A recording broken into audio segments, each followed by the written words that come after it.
ప్రార్థన మోకరించాలి. ఈరోజు ఎన్నో రోజు వచ్చాడైనా మాతో మాట్లాడు. అందరూ కలుసుకోవాలి. పరిశుభ్ర తండ్రి వందనాలు. ఇలా మరి ఇంకా 3 రోజులు మా తీసుకొచ్చే స్తోత్రాలు. 2 దినములు ప్రయత్నించారు, ప్రబోధించారు, సహాయపడుతూ 3వ దినమున ఐదో లక్షలను జ్ఞాపకం చేసుకోండి. దాసుని బలపరచండి. తన జ్ఞాపకం చేసుకోండి. వరదయాల్లో వాక్యం పెంచండి. చాలా దేవుడు వందనాలు. మీరు ఎప్పుడు పంచండి. ఇంకా రావాల్సిన వాళ్ళందరినీ నడిపించండి. సహాయం చేసి ప్రభుత్వం చేసుకుంటున్నాము. ప్రార్థన చేస్తున్నాం తండ్రి.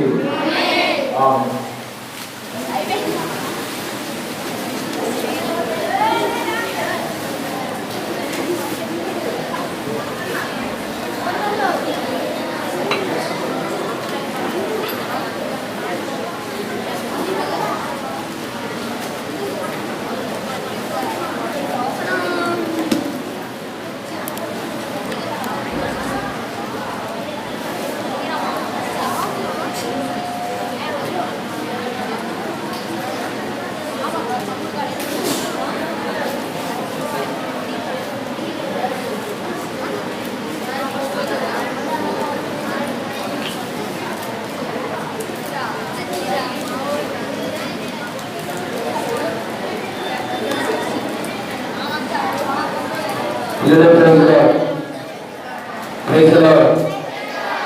Praise the Lord. బాగున్నారందరూ?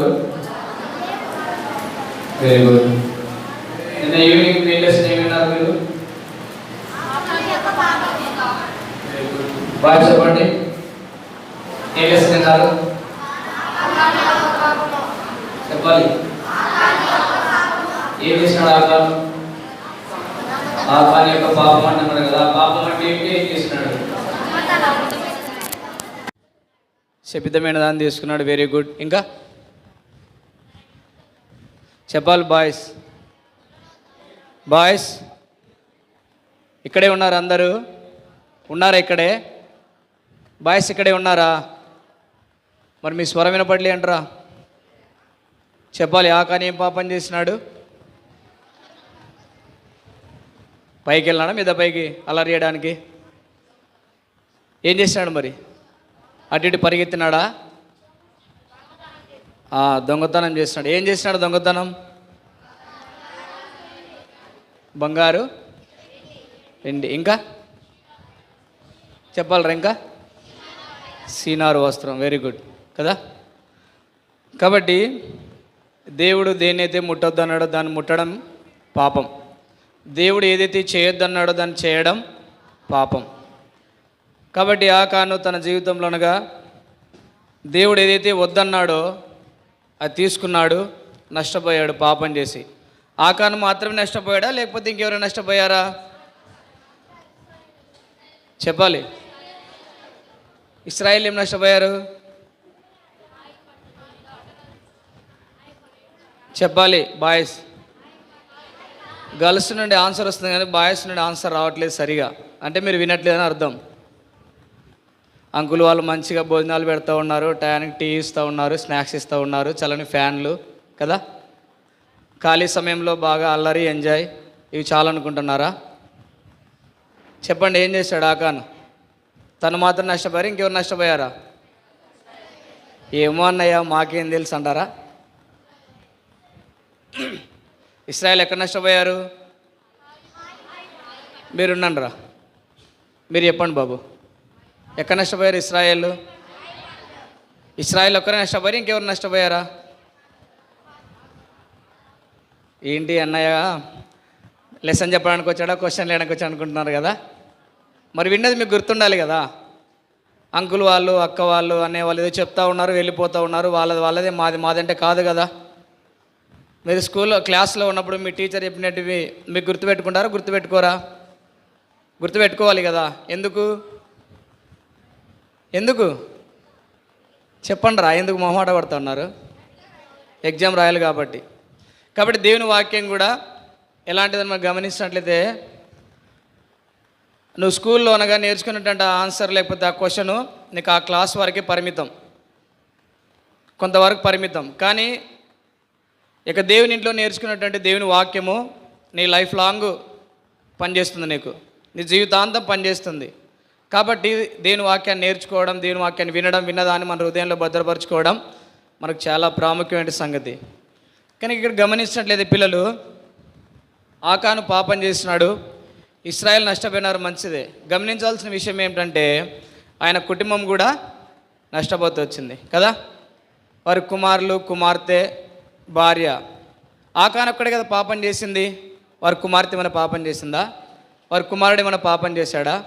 వాళ్ళు అని ఉండవచ్చు, డాడీ ఎందుకు నువ్వు ఆ యొక్క సీనార్ వస్త్రము, బంగారు కమ్మిని తీసుకొచ్చి మమ్మల్ని కూడా రాళ్లతో కొట్టి చంపేయడానికి గురి చేస్తూ వచ్చావు అని చెప్పేసి బహుశా బాధపడినారేమో.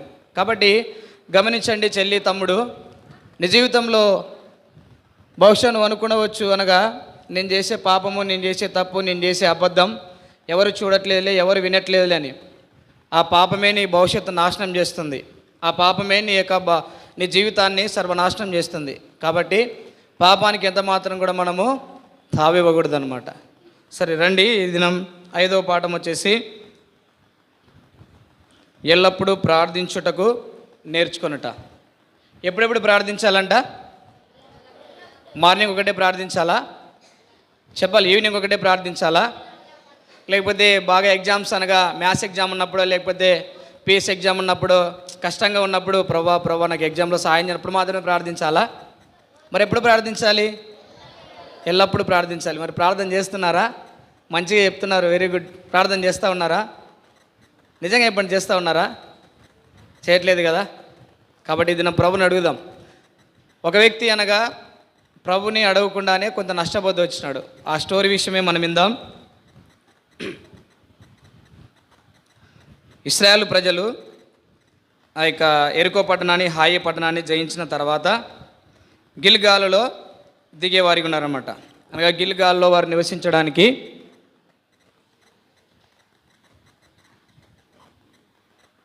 గిల్గాల్ ప్రాంతంలో వారు అనగా అక్కడ నివసించడానికి కొన్ని రోజులు నివసించే వారిగా ఉన్నారు. ఆ సమయంలో వారికి దగ్గరలో ఉన్నటువంటి గిబియోనీయులు ఏం చేస్తున్నారంటే పిల్లలు, ఈ యొక్క ఇశ్రాయేల్ ప్రజలు అనగా ఐగుప్తు దేశంలో దేవుడు చేసినటువంటి అద్భుత కార్యాలు, ఆశ్చర్య కార్యాలు, మహత్కార్యాలు, ఎర్ర సముద్రమును పాయలు చేయుట, యోర్దాను నదిలో ఆరిన నేలలో నడుచుట, లేకపోతే ఎరుకో గోడలను కూల్చుట, హాయి పట్టణాన్ని నాశనం చేయుట, ఇవన్నీ కూడా విన్నారు. ఎవరు విన్నారు? మీరు విన్నారా? నేను విన్నామా? లేకపోతే ఇంకెవరు విన్నారు? గిబియోనీయులు. ఎవరు? గిబియోనీయులు విన్నారనమాట.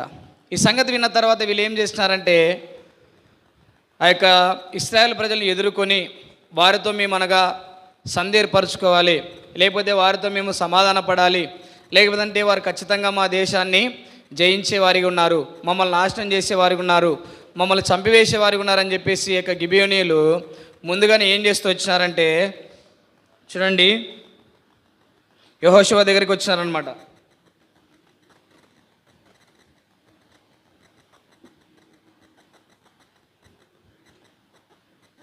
వాయిస్ కనిపిస్తుందా? మీకు కనిపిస్తుందా? కొంచెం వెనక్కి జరగండి. ఎవరున్నారు అక్కడ? యెహోషువ ఉన్నాడు, వెరీ గుడ్. ఇంకా గిబియోనీయులు. ఎవరు? గిబియోనీయులు. వారు ఏం చేస్తారంటే యెహోషువ దగ్గరికి వచ్చి అనగా, అయ్యా మేము చాలా దూరం నుండి, చాలా దూర దేశం నుండి వచ్చిన వారికి ఉన్నాం, మీ దేవుడైన యెహోవా మీకు చేసినటువంటి అద్భుత కార్యాలు, ఆశ్చర్యక్రియలు మేము విన్నాము. అనగా మీరు ఎరుకో గోడలను కూలుస్తూ వచ్చినారు, హాయి పట్టణాన్ని నాశనం చేస్తూ వచ్చినారు, ఎర్ర సముద్రం అనగా పాయలు చేస్తున్నాడు మీ దేవుడు, ఆ యొక్క యోర్దాను నదిలో ఆరిన నేలలో నడుస్తూ వచ్చినారు, కనుక మీ దేవుడు అనగా గొప్పవాడు, మమ్మల్ని కూడా మీ చేతికి ఇస్తాడని చెప్పేసి అనగా మేము ముందుగానే గ్రహించిన వారమై మీ దగ్గరికి అనగా మేము మీ దాసులుగా ఉండుటకు మిమ్మల్ని వేడుకోవడానికి మేము వచ్చినామని చెప్పేసి ఈ యొక్క గిబియోనీయులు యెహోషువతో అనగా ఒప్పందం కుదిరించుకునే వారికి ఉన్నారు. కారణం ఏమిటంటే, కానానులో ఉన్నటువంటి అనగా ప్రజలందరినీ కూడా దేవుడు ఏం చేస్తానని చెప్పినాడు మోషేకు, ఏం చేస్తాడు మోషేతో దేవుడు? కానాన్లో ఉన్న వారందరినీ కూడా నీకు అప్పగిస్తానన్నాడు. కాబట్టి ఆ సంగతి వారు విన్నారు. దేవుడు కూడా ఏమనుకున్నాడంటే కానానులో ఉన్న వారందరినీ కూడా వెళ్ళగొట్టాలి. ఎందుకంటే దుర్మార్గులు కనుక ఇశ్రాయేలు ప్రజలు కానాను దేశంలో చేరిన తర్వాత వారి యొక్క దుర్మార్గతను, వారి యొక్క పాపమును ఇశ్రాయేలు ప్రజలకు నేర్పించి వీరిని కూడా తప్పుదారి పట్టించే వారు ఉన్నారు, పాపంలోకి లాగివేసే వారు ఉన్నారని చెప్పేసి అనగా దేవుడు కానాన్లో ఉన్న వారందరినీ కూడా అనగా 7 జాతుల వారిని వెళ్ళగొట్టాలని లేకపోతే చంపివేయాలని యెహోషువకు ఆజ్ఞిస్తూ వచ్చిన వాడు ఉన్నాడు. ఆ కారణం చేత ఈ యొక్క గిబియోనీయులు ఏం తెలుసుకున్నారంటే ఖచ్చితంగా వీరు ఈ యొక్క కానాను దేశాన్ని స్వాధీనం చేసుకుంటారు. కాబట్టి మేము ముందుగానే అనగా తెలివితో లేకపోతే కపటోపాయంతో వారు ఏం చేశారంటే యెహోషువ దగ్గరికి వచ్చి అనగా మేము చాలా దూర దేశం నుండి వచ్చిన వారికి ఉన్నామయ్యా, మేము వేసుకున్నటువంటి మా చెప్పులు అనగా పాతగిలిపోయినాయి, మేము వేసుకున్నటువంటి మా బట్టలు అనగా పాతవైపోతూ వచ్చినాయి, మేము తెచ్చుకున్నటువంటి యొక్క ఆహారం కూడా ఎండిపోయి బూజు పట్టింది అని చెప్పేసి, మేము తెచ్చుకున్నటువంటి ద్రాక్షారసం సిద్ధీలు ఉంటాయి కదా అవి కూడా అనగా పాతగిలిపోయానని చెప్పేసి యెహోషువతో చెప్పేవారికి ఉన్నారు. ఆ సమయంలో యెహోషువ ఏం చేసింటాడు? ఇప్పుడు ఎవరైనా వచ్చారనుకోండి మీ దగ్గరికి, మీ ఫ్రెండ్స్ లేకపోతే మీ బంధువులు ఎవరెవరు, ఫ్రెండ్ నాకు చాలా నా పరిస్థితి బాగాలేదు, నాకు అన్నీ కూడా అనగా సరైనవి లేవు, నాకేమైనా సహాయం చేయంటే మీరు ఏం చేస్తారు? చెప్పండి. మీరెవరు చేయరా? మీ ఫ్రెండ్స్ సహాయం చేయరా మీరెవరు? అందుకే ఆన్సర్ చెప్పలేకపోతున్నారు కదా. చేసేవాళ్ళు అయితే తక్కువ చెప్పేస్తారు చేస్తామన్నయ్య అని. చేస్తారా చేయరా కదా. అదేవిధంగానే యెహోషువ కూడా ఏమన్నాడంటే మీరు ఎవరు, ఎక్కడి నుండి వచ్చినారు అని చెప్పేసి యెహోషువ అడుగుతూ వచ్చినాడు. అడిగినప్పుడు వారు అన్నారు అనగా మేము చాలా దూరదేశం నుండి వచ్చిన వారికి ఉన్నామన్నారు. కానీ వాస్తవానికి వారు దూరదేశం నుండి వచ్చిన వారు కాదు, సమీపంలో ఉన్నటువంటి వారే.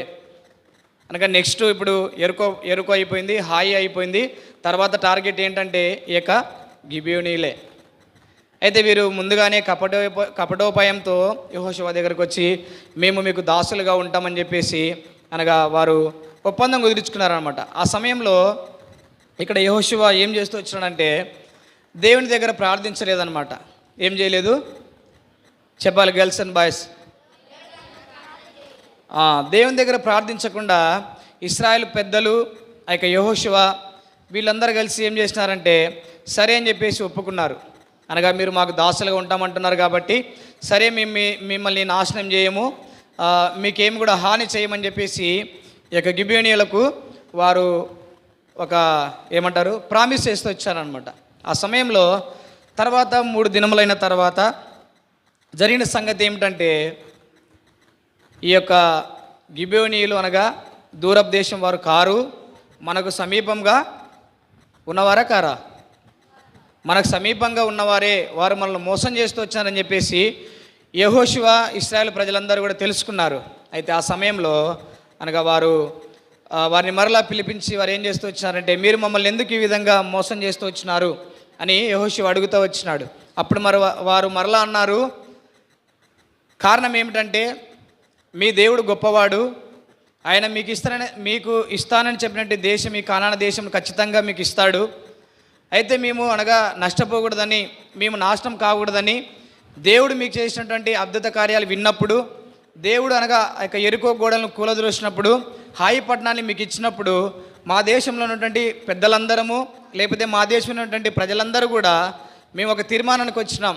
ఏమిటంటే ఇశ్రాయేలు ప్రజలను మనమే ముందుగానే ఎదుర్కొని వారితో ఒప్పందం కుదిరించుకుందాం, వారికి అనగా మనం దాసులుగా ఉందామని చెప్పేసి మేము ఈ విధంగా మాట్లాడుకొని మీ దగ్గరికి వచ్చిన వారికి ఉన్నాం. అందుకే మేము తెచ్చుకున్నటువంటి అనగా ఆ యొక్క వేడి భక్ష్యములు ఎండిపోయినవిగా ముక్కలైనట్లుగా మీకు చూపిస్తూ వచ్చినాం, లేకపోతే మేము వేసుకున్నటువంటి ఆ యొక్క చెప్పులు పాతగిలిపోయినట్టుగా చూపిస్తూ వచ్చినాం, అరిగిపోయినట్టుగా చూపిస్తున్నాం, మేము వేసుకున్నటువంటి అనగా డ్రెస్సు మొత్తం కూడా పాతగైపోయినట్టుగా చూపిస్తూ వచ్చినాం. దీనికి అంతటి కారణం ఏమిటంటే మీ దేవుడు గొప్పవాడు, ఆయన మమ్మల్ని అనగా మీకు అప్పగించేవాడిగా ఉన్నాడు. అయితే మేము నాశనం అవ్వకూడదని ఈ రీతిగా మేము చేస్తూ వచ్చినాం అన్నప్పుడు యెహోషువ ఇశ్రాయేలు ప్రజలందరూ కూడా వారిని చంపివేయలేదు. కారణం ఎందుకు చంపివేయలేదు? వెరీ గుడ్, మాట ఇచ్చారు కాబట్టి, ప్రామిస్ చేశాడు కాబట్టి యెహోషువ ఇశ్రాయేలు ప్రజలు వారిని చంపివేయలేదు. కనుక ఇక్కడ గమనించినట్లయితే తర్వాత వీరు ఏమన్నారంటే అనగా మీరు మాకు దాసులుగా ఉంటామన్నారు కాబట్టి దేవుని యొక్క ఆలయంలో మీరు ఏం చేయాలంటే కెట్టెలు నరికేవారిగాను తర్వాత నీళ్లు మోసేవారిగాను ఉండాలని యెహోషువ అనగా ఇక గిబియోనీయులతో చెప్తూ వచ్చినాడు అనమాట. కనుక వీరు జీవించిన జీవితకాలం అంతా కూడా ఇశ్రాయేల్ ప్రజలకు దాసులుగా జీవిస్తూ వచ్చిన వారికి ఉన్నారు. చూడండి ఇక్కడ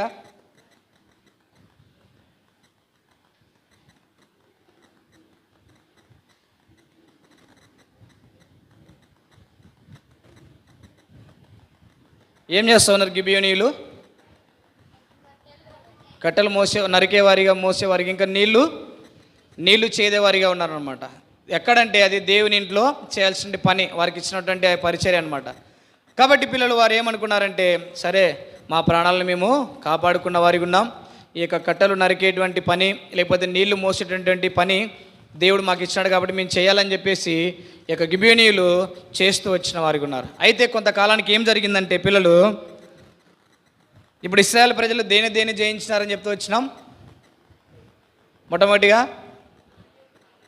ఎరికో గోడలను కూలద్రోశారు, రెండవదిగా హాయి పట్టణాన్ని జయించారు, మూడవది ఏం జరిగింది? గిబియోనీయులు సంధి చేసుకున్నారు, సమాధాన పడ్డారు అనమాట. ఇంకా మిగిలినటువంటి 5 రాజులు ఇక్కడ చూడండి,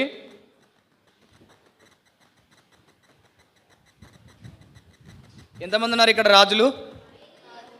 5 నెంబర్స్ ఉన్నారు కదా. ఈ 5 రాజులు కూడా ఏమనుకున్నారంటే, ఇక ఇశ్రాయేల్ ప్రజలు అనగా కానాను దేశాన్ని స్వతంత్రించుకోబోతున్నారు, ఎరుకో గోడలను అనగా ఎరుకో పట్టణాన్ని నాశనం చేస్తూ వచ్చినారు, హాయి పట్టణాన్ని పట్టుకున్నారు, మనకు పొరుగున ఉన్నటువంటి గిబియోనీయులు అనగా మనకు తెలియకుండానే వారితో సంధి చేసుకున్నారు, ఇంకా మిగిలినటువంటి రాజ్యాలు మనవే కాబట్టి ఖచ్చితంగా అనగా వారు మనల్ని నాశనం చేసేవారికి ఉన్నారు, మనం 5 కలిసి ఒకేసారి వారి మీదకి యుద్ధానికి వెళ్ళినట్లయితే ఖచ్చితంగా ఇశ్రాయేల్ ప్రజలు మనం ఏం చేస్తారు? 5 మంది రాజులు కలిసి వెళ్తే చెప్పండి, ఓడిస్తామని చెప్పేసి వీళ్ళు తీర్మానం చేసుకున్నారు. అయితే ఒక రాజు అనగా ప్రకటన చేస్తూ వచ్చినాడు, అదోని సెదెక్ అనేటువంటి ఒక రాజు, మీ 4 నాకు సహాయం చేస్తే మనకు 5 రాజ్యాలు కలిసి మన దగ్గర ఉన్నటువంటి సైన్యమంతటిని తీసుకెళ్ళి ఇశ్రాయేల్ ప్రజల్ని మనము నాశనం చేద్దామని చెప్పేసి వీరు 5 రాజులు అనగా మాట్లాడుకున్న వారికి ఉన్నారు. కనుక ఆ సమయంలో అనగా ఇక గిబియోనీయులకు తెలిసింది ఆ సంగతి. మొట్టమొదటిగా గిబియోనీయులను నాశనం చేయాలనుకున్నారు. కారణం, ఎందుకు నాశనం చేయాలనుకున్నారు చెప్పాలి? గిబియోనీయులను అక్కడ ఉన్నటువంటి పొరుగు రాజులు ఎందుకు నాశనం చేయాలనుకున్నారు? వెరీ గుడ్, ఎక్కడో చెల్లి చెప్పింది, వారు ఇశ్రాయేలుతో సంధి చేసుకున్నారు కాబట్టి వారిని నాశనం చేయాలనుకున్నారు 5 రాజులు. ఆ సంగతి విన్న తర్వాత పిల్లలు ఏం జరిగిందంటే, ఇక గిబియోనీయులు అనగా యెహోషువ దగ్గరికి వెళ్ళి యెహోషువతో మొరబెడుతూ వచ్చిన వారికి ఉన్నారు, అయ్యా మా మీదికి అనగా అక్కడ మిగిలినటువంటి 5 రాజులు యుద్ధానికి వస్తూ ఉన్నారు, దయచేసి మాకు సహాయం చేయండి అని చెప్పేసి యెహోషువ దగ్గర అనగా మొరపెడుతూ వచ్చిన వారికి ఉన్నారు. మొరపెట్టినటువంటి సమయంలో యెహోషువ కూడా బహుశా భయపడి ఉంటాడా? ఇప్పుడు మనం ఒకరు ఉన్నాం, మన చుట్టూ ఉన్నటువంటి శత్రువులు ఎవరైనా ఒక 5 మంది 4 మన మీదకి వస్తున్నారనుకోండి, మనం ఏం చేస్తాం? అప్పుడు భయపడతామా లేకపోతే రండరా చూసుకుందామంటారా?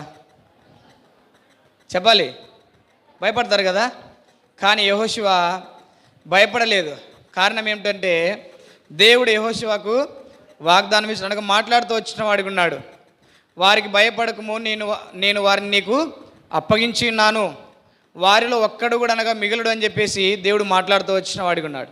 ఆ కారణం చేత పిల్లలు యెహోషువ ఏం తెచ్చుకున్నాడు? ఇప్పుడు ఏం తెచ్చుకున్నాడు? ధైర్యం తెచ్చుకున్నాడు, అంతే కదా. మనం ఎప్పుడైనా ఎగ్జామ్స్లో ఫెయిల్ అయినప్పుడు లేకపోతే ఏదైనా కోల్పోయినప్పుడు బాధలో ఉన్నప్పుడు మమ్మీ డాడీ వచ్చి మన యొక్క భుజాన్ని తట్టి, బాబు నేను ఉన్నాను రా, భయపడద్దు, మీ డాడీని ఉన్నాను, చిన్న మీ మమ్మీ నేను ఉన్నాను రా, భయపడద్దు అని చెప్పినప్పుడు మనం ఏం చేస్తాం? అప్పుడు చెప్పండి గర్ల్స్ అండ్ బాయ్స్, చెప్పండి. మార్నింగ్ టిఫిన్ చేశారు కదా, చేయలేని వాళ్ళు ఎవరైనా ఉన్నారా? ఇంకా చేశారు కదా అందరూ. ఆ సమయంలో ఏమొస్తుంది? మనకు ధైర్యం వస్తుంది. అమ్మయ్యా, మా డాడీ నా వెనకాల ఉన్నాడు, మా మమ్మీ నా వెనకాల ఉంది, నాకు ఇంకేమీ భయం లేదని చెప్పేసి మన ముందున్నటువంటి అది ఏ పనైనా సరే, ఏ ఎగ్జామ్ అయినా సరే, ఏ కాంపిటీషన్ ఎగ్జామ్ అయినా సరే, ఏదైనా సరే మనం అప్పుడు ఏం చేస్తాం? మనము అనగా ధైర్యంగా వెళ్ళి రాసేవారిగా ఉన్నాం. అట్లనే యెహోషువ కూడా ఏం చేస్తున్నాడంటే పిల్లలు, దేవుడు తనకిచ్చినటువంటి ఆ ధైర్యాన్ని బట్టి యెహోషువ అనగా ఆ యొక్క 5 రాజులతో యుద్ధాన్ని చేయడానికి అనగా పూనుకున్నవాడిగా ఉన్నాడు. ఏం చేస్తూ వచ్చిన 5 రాజులతో? మరి ఏమింటా ఉన్నావు? కాబట్టి పిల్లలు ఆ యొక్క 5 రాజులతో యెహోషువ యుద్ధానికి బయలుదేరుతూ వచ్చినాడు. అయితే యుద్ధానికి బయలుదేరే సమయంలో అనగా చూడండి ఇక్కడ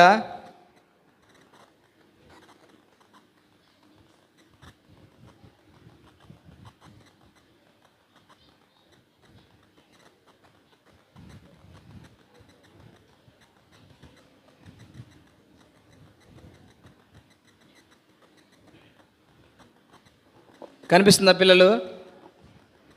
ఇక్కడ ఉన్నటువంటి వారందరూ కూడా ఆ యొక్క కానాను దేశం ఉన్నటువంటి 5 రాజులటువంటి సైనికులు అనమాట.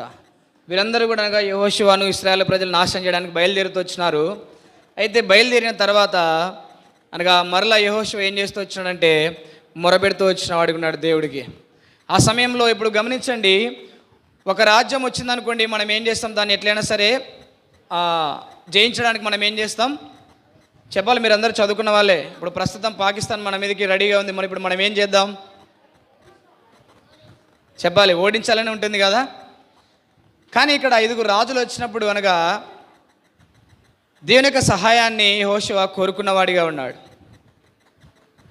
మనం గమనించినట్లయితే పిల్లలు, ఏదో ఒక రాజ్యం అనగా ఒక దేశం వచ్చిందనుకోండి, ఇప్పుడు పాకిస్తాన్ ఒకటే ఉందనుకోండి, మనం మన దగ్గర ఉన్నటువంటి సైనిక బలాన్ని బట్టి, మన దగ్గర ఉన్నటువంటి అనగా యొక్క పరికరాలను బట్టి వాటన్నిటిని ఉపయోగించి అనగా మనం ఏం చేసేవారికి ఉన్నామంటే దాన్ని జయించడానికి సిద్ధపడేవారికి ఉన్నాం. లేదనుకోండి పాకిస్తాన్, చైనా, రష్యా లేకపోతే ఇంకా మిగిలినటువంటి అగ్రరాజ్యాలన్నీ మన మీదకి దాడి చేసినాయనుకోండి, అప్పుడు మనం ఏమవుతాం చెప్పాలి బాయ్స్?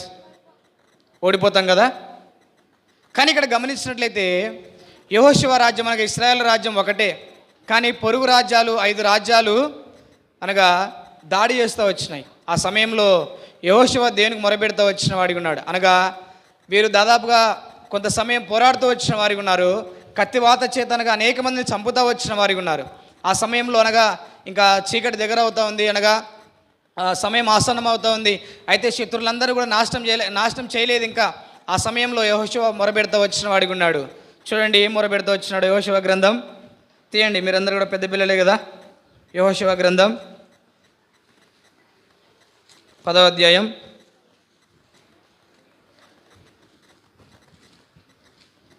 10:12. యెహోవా ఇశ్రాయేలు ఎదుట అమోరీయులను అప్పగించిన దినమున ఇశ్రాయేలు వినుచుండగా యెహోషువ యెహోవాకు ప్రార్థన చేసెను. సూర్యుడా నీవు గిబియోనులో నిలువుము, చంద్రుడా నీవు అయాలో లోయలో నిలువుము. జనులు తమ శత్రువుల మీద పగ తీర్చుకున్న వరకు సూర్యుడు నిలిచెను, చంద్రుడు ఆగెను. కనుక ఈ యొక్క ప్రార్థన ఎవరు చేస్తూ వచ్చినారు చెప్పాలి? ఎవరు చేస్తూ వచ్చినారు? మీరు చేస్తూ వచ్చినారా? సూర్యుడు నిలబెట్టినారా మీరు అందరూ ఒకరోజు? చంద్రుడు నిలబెట్టినారా? ఎవరు చేస్తూ వచ్చినారు మరి చెప్పండి రా? యెహోషువ ప్రార్థన చేస్తూ వచ్చినాడు. కనుక ఈ విధంగా ప్రార్థన చేస్తూ వచ్చినప్పుడు అక్కడ ఉన్నటువంటి ఆ యొక్క 5 పొరుగు రాజ్యాల సైన్యం అంతటిని కూడా దేవుడు నాశనం చేస్తూ వచ్చినాడు. ఏ విధంగా నాశనం చేస్తూ వచ్చినా గమనించినట్లయితే దేవుడు ఆకాశం నుండి ఏం కురిపిస్తూ వచ్చినాడు? వడగండ్లను కురిపిస్తూ వచ్చిన వాడికి ఉన్నాడు. మీరు ఎప్పుడైనా చూసారా వడగండ్లు? చూసారా? అందరు చూశారు కదా. ఇప్పుడు మీరు చూసినటువంటివి చిన్నవే, బహుశా లేదంటే ఇంతవి. కానీ దేవుడు ఆ దినాన కురిపించినటువంటి ఆ యొక్క వడగండ్లు అనగా అవి ఆ యొక్క సైన్యాన్ని అంతని కూడా నాశనం చేస్తూ వచ్చినాయి. అంత బలమైన కురిపిస్తూ వచ్చిన వాడికి ఉన్నాడు. ఆ యొక్క వడగండ్ల చేత ఇశ్రాయేలు ప్రజలు కత్తివాత చేత లేకపోతే అంబుల చేత లేకపోతే వీరు ఉన్నటువంటి ఈ యొక్క ఆయుధాల చేత చంపిన వాటికంటే అనగా దేవుడు వడగండ్ల చేత చంపినటువంటి వారి లెక్క ఎక్కువనా తక్కువనా? ఎక్కువైంది. కాబట్టి దేవుడు అంత గొప్ప కార్యములు చేస్తూ వచ్చిన వాడికి ఉన్నాడు. తర్వాత ఇక్కడ ఉన్నారు కదా 5 రాజులు కనిపిస్తూ ఉన్నారు. ఇక్కడ 5 రాజులు, వీరందరినీ కూడా దేవుడు అనగా యెహోషువ చేతికి అప్పగిస్తూ వచ్చిన వాడికి ఉన్నాడు. వీరిని కూడా చంపివేస్తూ వచ్చిన వాడికి ఉన్నాడు. కనుక ఈ యొక్క లెసన్లో మనం గమనించాల్సినటువంటి ప్రాముఖ్యమైన సంగతి ఏమిటి చెప్పాలి? Very good. ఏమిటి? ప్రార్థన చేయుట కదా. మొట్టమొదటిగా గిబియోనీలు వారి దగ్గరికి వచ్చినప్పుడు యెహోషువ అనగా ప్రార్థన చేయకుండానే వారికి ప్రామిస్ చేస్తూ వచ్చినాడు కాబట్టి కొంత అనగా నష్టపోతూ వచ్చిన వాడిగా ఉన్నాడు. తిరిగి అనగా ఈ యొక్క 5 రాజులు యెహోషువ మీదకి వచ్చినప్పుడు ఎప్పుడైతే దేవునికి మొరపెడుతూ వచ్చినాడో దేవుడు ఏం చేస్తూ వచ్చినాడు? యెహోషువకు విజయాన్ని అనుగ్రహిస్తూ వచ్చిన వాడిగా ఉన్నాడు. కనుక చెల్లి, తమ్ముడు, నీ జీవితంలో కూడా బహుశా ఒక సాతానుడు ఉన్నాడనమాట. ఏం చేసేవాడు అంటే ఈ సాతానుడు అనేక సార్లు మనల్ని ప్రార్థన చేయకుండా చేసేవాడిగా ఉన్నాడు. ఏం చేసేవాడిగా ఉన్నాడు? ప్రార్థన చేసేవాడిగా లేడు. ఉదయకాలం లేచి ఎంతమంది ప్రార్థన చేసుకున్నారు? నిజంగా చెప్పండి. ఇక్కడ ఉన్నటువంటి అంకుల్ వాళ్ళు, టీచర్స్ వాళ్ళు, లేకపోతే అన్నయ్య వాళ్ళు చూస్తారని కాదు, కానీ పైన దేవుడు చూస్తున్నటువంటి భయంతో చెప్పండి, ఎంతమంది ప్రార్థన చేసుకున్నారు? మార్నింగ్ లేచినట్టు ఎంతమంది ప్రార్థన చేసుకున్నారు? అంతేనా? Very good. చేసుకున్న వాళ్ళని బట్టి దేవునికి స్తోత్రం. అంటే మిగతా వాళ్ళు ఏం చేశారు? డైలీ ప్రార్థన చేసుకోలేదనుకోండి, ఖచ్చితంగా అపవాది మీ మీద వచ్చి కూర్చునేవాడికి ఉన్నాడు. ఎవరైతే లేచిన వెంటనే ఉదయకాలం ప్రార్థనతో అనగా దినాన్ని ప్రారంభించే వారికి ఉన్నారో వారి యొక్క జీవితం చాలా అనగా శ్రేష్టకరంగా ఉంటుంది. ప్రార్థన లేకుండా, బైబిల్ లేకుండా మీరు దినాన్ని ప్రారంభించారనుకోండి, శత్రువు మీ మీద దాడి చేస్తూ ఉంటాడు. సాతానుడు మిమ్మల్ని అనగా వాని యొక్క మార్గంలోకి తీసుకెళ్లేవాడిగా ఉన్నాడు. అనేక సార్లు అనగా కొన్నిసార్లు సాతానుడు ఏం చేస్తూ ఉంటాడంటే, ప్రార్థన చేసుకుందామని బైబిల్ తీసుకోగానే లేకపోతే మోకరించగానే ఎవరో ఒకరు మన ఫ్రెండ్ పిలిచినట్లు, లేకపోతే ఏదో ఒకటి అనగా సాతానుడు అడ్డగిస్తూ ఉంటాడు. లేకపోతే సాతానుడు ఏం చేస్తూ ఉంటాడంటే ఇంకా మనల్ని కూడా మోసం చేస్తూ ఉంటాడు. యెహోషువని ఎవరు మోసం చేస్తూ వచ్చినారు? అక్కడ మన స్టోరీలో యెహోషువని ఎవరు మోసం చేస్తూ వచ్చినారు? గిబియోనీయులు. బాయ్స్ చెప్పాలి, మీరు ఎవరు చెప్పట్లేదు. అంటే మీకు అవసరం లేదా లెసను?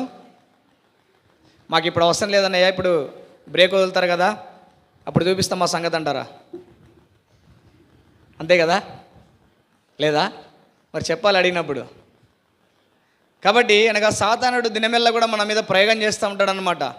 ఎందుకు వాడు ప్రయోగం చేస్తూ ఉంటాడంటే మనల్ని నిత్య నరకానికి తీసుకెళ్ళడానికే, మనల్ని అనగా నాశనానికి నడిపించడానికే. సాతాను యొక్క పని ఏమిటంటే మనం ఎప్పుడు కూడా దేవునికి అనగా ఇష్టంగా ఉండకూడదనే వాని పని. కనుక ఎల్లప్పుడూ కూడా మనల్ని ఏం చేస్తూ ఉంటాడంటే తల్లిదండ్రులకు అవిధేయత చూపించేవాడిగా చేస్తూ ఉంటాడు, లేకపోతే సేవకులకు అనగా దేవుని ఇంట్లో అవిధేయత చూపేవారిగా చేస్తూ ఉంటాడు. వీటన్నిటికి కారణం ఏమిటంటే మన జీవితంలో ఏం లేకపోవడం?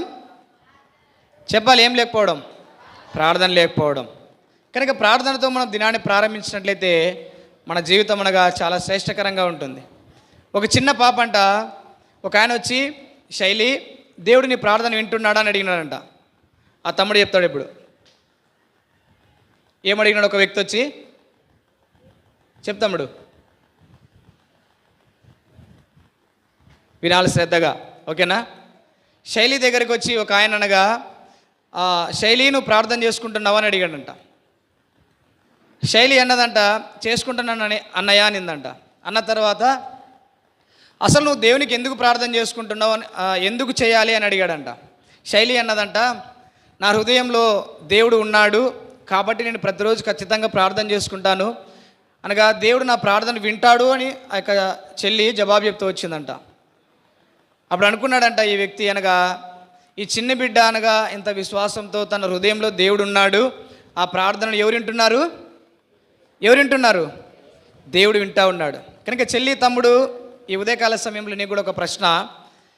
ఇప్పటి వరకు నీ జీవితంలో ఎన్నో VBSలు అయిపోయి ఉండొచ్చు, ఇప్పటి వరకు ఎన్నో సండే స్కూల్ అయిపోయి ఉండవచ్చు, ఎన్నో మీటింగ్స్కి వస్తూ ఉండవచ్చు, లేకపోతే ఎన్నో వార కార్యక్రమాల్లో కనబడుతుండవచ్చు.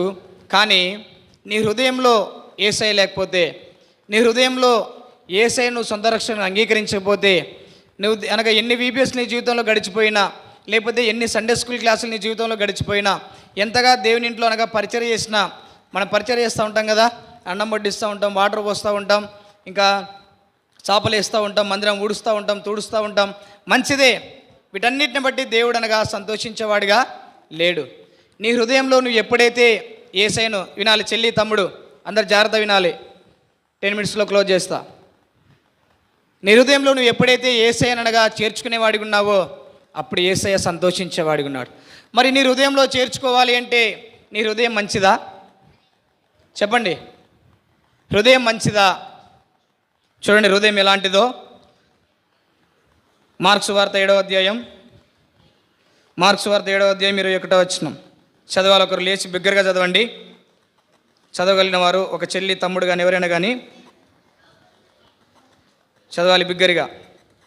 మార్క్స్ వార్త 7వ అధ్యాయం 21వ వచనం వినాలి అందరూ. లోపల నుండి అనగా మనుషుల హృదయంలో నుండి దురాలోచనలను, జారత్వములను, దొంగతనములను, నరహత్యలను, వ్యభిచారములను, లోభములను, చెడుతనములను, కృత్రిమమును, కామ వికారమును, మత్సరమును, దేవదూషణయు, అహంభావమును, అవివేకమును వచ్చును. ఈ చెడ్డవన్నీ లోపల నుండి బయలువెళ్ళి మనుషుణ్ణి అపవిత్రపరచునని చెప్పాను.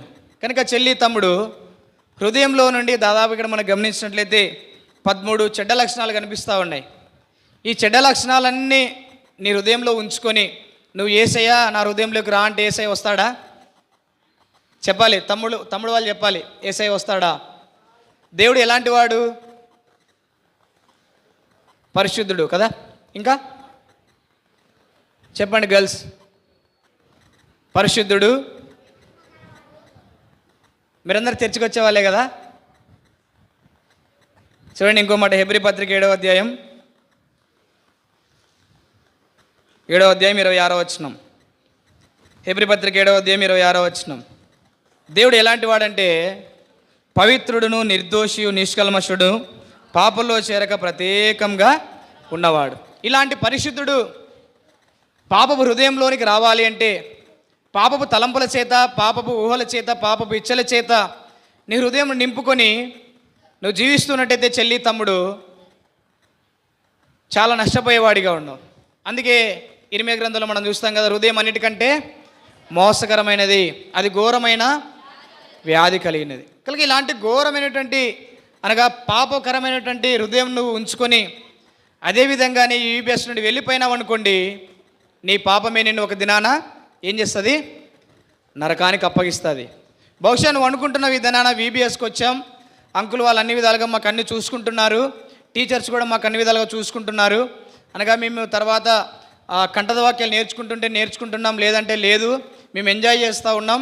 ఇంకా 3 days ఈరోజు మూడో రోజు, ఈరోజు ఇంకా 3 రోజులు ఉంటే వీబీఎస్ అయిపోతుంది, తర్వాత మా ఇంటికి మేము వెళ్ళిపోతాం, తర్వాత మా లైఫ్ మాదే, ఎవరి లైఫ్ వాళ్ళదే అనుకుంటా ఉన్నాం. కానీ గమనించు తమ్ముడు, చెల్లి, నీ జీవితంలో ఇదే పాపాన్ని నువ్వు పెట్టుకొని వెళ్ళిపోతే, నీ జీవితంలో కానీ ఇదే పాపాన్ని నీ హృదయంలో ఉంచుకొని ఈ వీబీఎస్ను నువ్వు ముగించుకొని వెళ్ళిపోతే బహు భయంకరమైనటువంటి స్థలం ఉంది, వేదనకరమైన స్థలం, ప్రలాపించే స్థలం.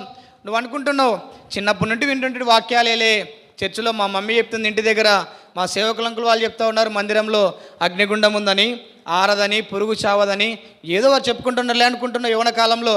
లేదు లేదు తమ్ముడు, చెల్లి, గమనించి ఇక ఉదయకాల సమయంలో నీ జీవితంలో, నీ హృదయంలో యేసుక్రీస్తు ప్రభువారు లేకపోతే ఖచ్చితంగా అపవాది సాతానుడు నిన్ను నిత్య నరకానికి తీసుకెళ్లేవాడికి ఉన్నాడు.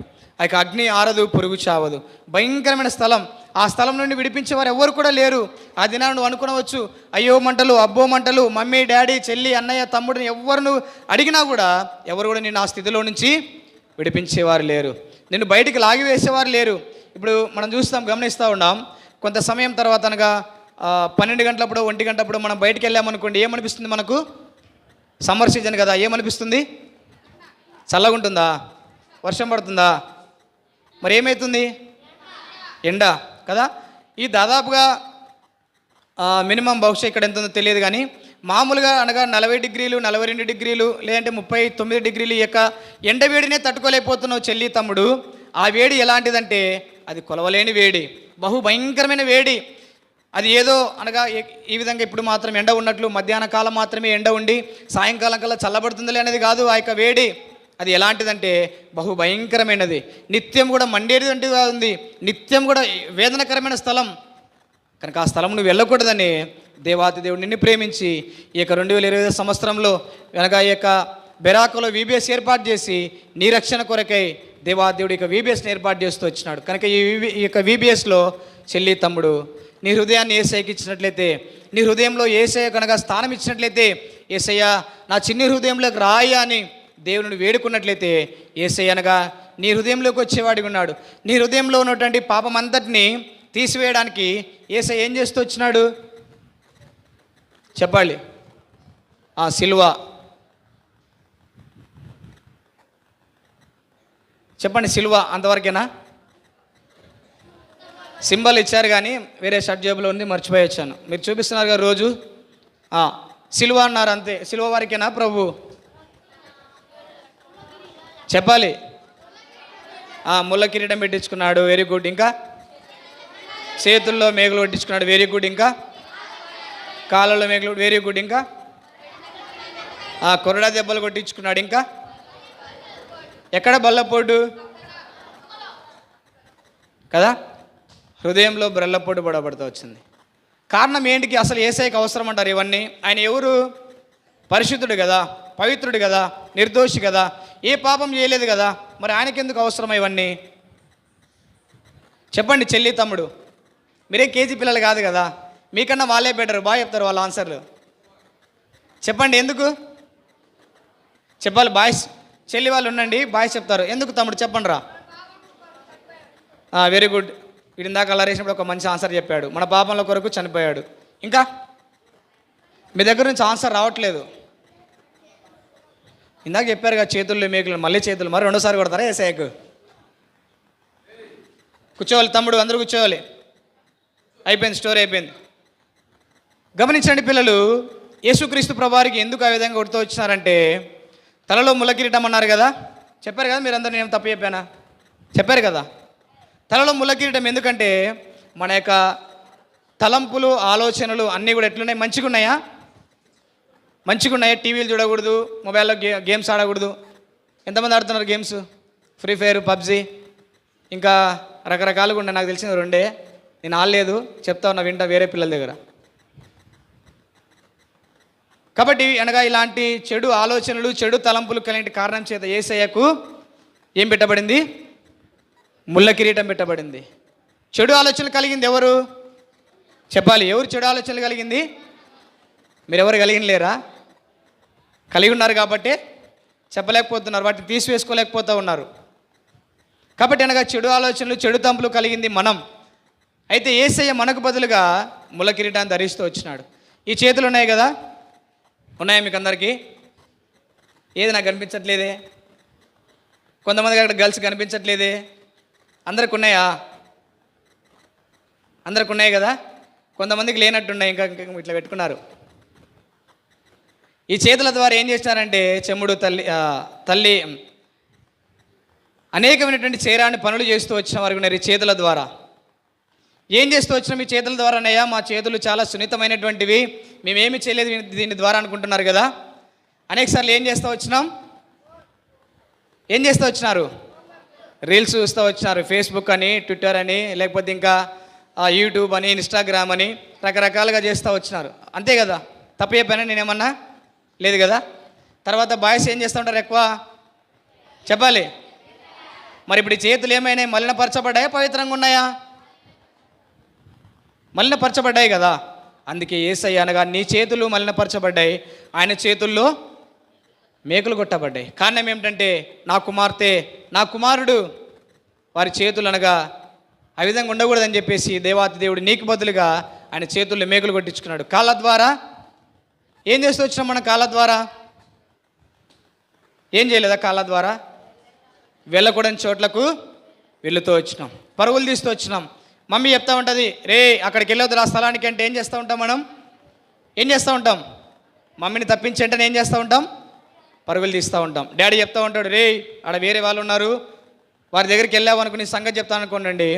సరే డాడీ అంటాం. తర్వాత డాడీ అట్ట ఇంట్లోకి పోనీ మనం ఏం చేస్తాం? మళ్ళీ ఉంటాయిగా మీ ఊర్లలో రచ్చకట్టలనో లేకపోతే ఏమైనా ఉంటాయిగా సెంటర్స్ మెయిన్ సెంటర్ దగ్గరికి అందరూ ఒక బ్యాచ్ కలిసి గేమ్స్ ఆడుతూ ఉంటారు కదా. అందరు కలిసి గేమ్స్ ఆడుతూ ఉంటారు. ఆ స్థలాలకు ఏం చేస్తూ ఉంటారు? పరుగులు తీస్తూ ఉంటారు. కనుక ఇక్కడ వెళ్ళకూడని స్థలాల కాళ్ళ ద్వారా ఏం చేస్తామంటే పిల్లలు మనం వెళుతూ వచ్చిన వారికి ఉన్నాం. కనుక యేసయ్య కాళ్ళలో ఏం కొట్టబడింది? మేకులు కొట్టబడుతూ వచ్చినాయి. శరీరం అంతా కూడా కొరడా దెబ్బల చేత రక్తసిక్తంగా మారిపోతూ వచ్చింది. హృదయంలో బ్రల్లపోటు పడబడుతూ వచ్చింది. కారణం ఏమిటంటే నేను ఆ హృదయంలో ఉన్నటువంటి పాపాన్ని తీసివేయడానికి యేసయ్య హృదయంలో ఏం పొడబడింది? బ్రల్లపోటు పొడబడింది. నీ కొరకై ఇంతగా ప్రేమించేవారు, నిన్ను ఇంతగా ప్రేమించేవారు ఎవరైనా ఉన్నారా?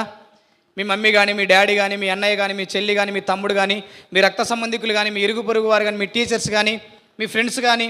కొంతమంది అంటుంటారు కదా, మా ఫ్రెండ్స్ అంటే నాకు చాలా ఇష్టం అన్నయ్య, మా ఫ్రెండ్స్ అంటే నాకు ప్రాణం అన్నయ్య అంటూ ఉంటారు కదా. మరి నీ ఫ్రెండ్ నీ కొరకు ప్రాణం పెడతారా?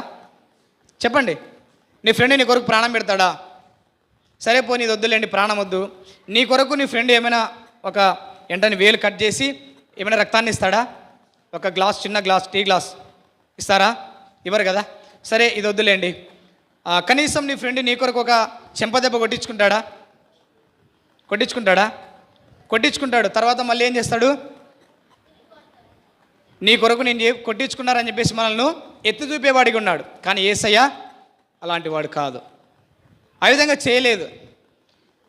కాబట్టి పిల్లలు ఇక్కడ గమనించాల్సింది ఏంటంటే, తమ్ముడు చెల్లి, యేసయ్య నీ రక్షణ కొరకై, నీ పాపమును తీసివేయట కొరకై, పాపమెరిగిన దేవుడు, పాపము చూడని యేసయ్య, పాపమునకు తావివ్వని యేసయ్య నీ పాపములన్నిటిని తీసివేయడానికి కలవరి శిలువలో తన ప్రాణాన్ని బలిగా అర్పిస్తూ వచ్చినాడు.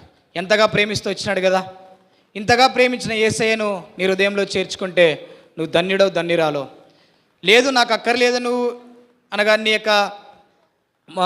నీ మనసును లేకపోతే నీ యొక్క హృదయాన్ని కఠినం చేసుకొని ఇక్కడ నుండి వెళ్ళిపోయినట్లయితే నీ కొరకే కాచుకొని ఉన్నాడు ఒకడు. మందిరం గేటు వెనకాలనే కాచుకొని ఉన్నాడు. ఎవరాడు చెప్పాలి? ఎవరు కాచుకొని ఉన్నారు? సాతానుడు. నేను నేరుగా తీసుకెళ్తాడు. ఎక్కడికి? నిత్య నరకానికి తీసుకెళ్తాడు. కాబట్టి చెల్లి, తమ్ముడు, దేవుడు నిన్ను ప్రేమించి నీకు ఈవీబీఎస్ అనుగ్రహించినాడు. అయితే ఈవీబీఎస్లో ఉదయకాలం తీర్మానం చేసుకో. అనగా ఎల్లప్పుడూ భౌతిక సంబంధమైనటువంటి వాటి కొరకే ప్రార్థన చేసేది కాదు, కానీ ముఖ్యంగా చేయవలసిన ప్రార్థన ఏమిటంటే నీ రక్షణ కొరకై ప్రార్థన చేయుట. కనుక ఈ యొక్క ఉదయకాల సమయంలో మనస్ఫూర్తిగా యేసయ్య ప్రేమను గ్రహించినట్లయితే యేసయ్యను అనగా నీ హృదయంలో చేర్చుకునేవాడిగా ఉన్నావు. యేసయ్య నీ కొరకే సర్వాన్ని కోల్పోతూ వచ్చినాడు. యేసయ్య నీ కొరకే అనగా తన యొక్క శరీరం అంతా కూడా కొరడా దెబ్బల చేత రక్తసిక్తంగా మారిపోతూ వచ్చింది. ఇంతగా ప్రేమించేవారిని లోకంలో ఎవరు కూడా లేరు. యేసయ్య నీ కొరకై తన యొక్క గడ్డపు వెంట్రుకలు పీకి వేసుకున్నాడు. యేసయ్య నీ కొరకై తన అనగా కొట్టేవారికి తన వీపును అప్పగిస్తూ వచ్చిన వాడిగా ఉన్నాడు. ఇంతగా ప్రేమించిన యేసయ్యను ఏ విధంగా నువ్వు వదిలి వెళ్ళిపోయేవాడిగా ఉండవు? చెల్లి, తమ్ముడు, కనుక ఈ యొక్క ఉదయకాల సమయంలో తీర్మానం చేసుకుందాం. యేసయ్య నా హృదయంలోని పాపం అంతటిని తీసివేయండి. నా కొరకే కలవరి శిలువలో నువ్వు చేసినటువంటి ఆ బలియాగం ఎంతో గొప్పది. ప్రార్థన చేద్దామా? మోకరించండి, ప్రార్థన చేసుకుందాం. మోకరించండి, ప్రార్థన చేసుకుందాం. మోకరించండి, ప్రార్థన చేసుకుందాం. అందరూ కూడా మోకరించండి. మీ కంఠత వాక్యం వచ్చేసి కీర్తన 55వ అధ్యాయం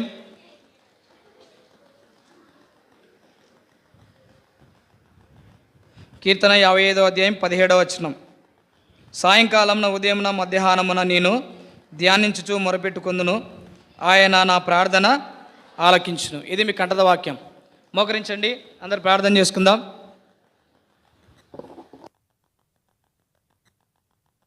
అందరూ మోకరించాలి. బాయ్స్ కొంతమంది మోకరించలేదు. నాకు 60 ఏండ్లు పైన ఉన్నాయి, 50 ఏండ్లు పైన ఉన్నాయి, నేను మోకరించలేను అన్నయ్య అనేవాళ్ళు కింద బోర్లో పడుకోవచ్చు, నో ప్రాబ్లం. లేదు నేను యంగ్ గర్ల్స్, యంగ్ బాయ్ని అనేవాళ్ళు ఖచ్చితంగా మోకరించాలి. ప్రార్థన చేసుకుందాం. స్టోరీ విన్నారు కదా, అందరూ కళ్ళు మూసుకోండి, ప్రార్థన చేసుకుందాం. యేసయ్యని అడగండి, యేసయ్యా నా పాప హృదయంతో నేను జీవిస్తున్నానయ్యా, నా కొరకే కలవరి శిలువలో నువ్వు అనగా నా పాపముల కొరకై మీ సొగసును స్వరూపమును కోల్పోతూ వచ్చినారు. మీ యొక్క శరీరం అంతా కూడా కొరడా దెబ్బల చేత రక్తసిక్తంగా మారిపోతూ వచ్చింది.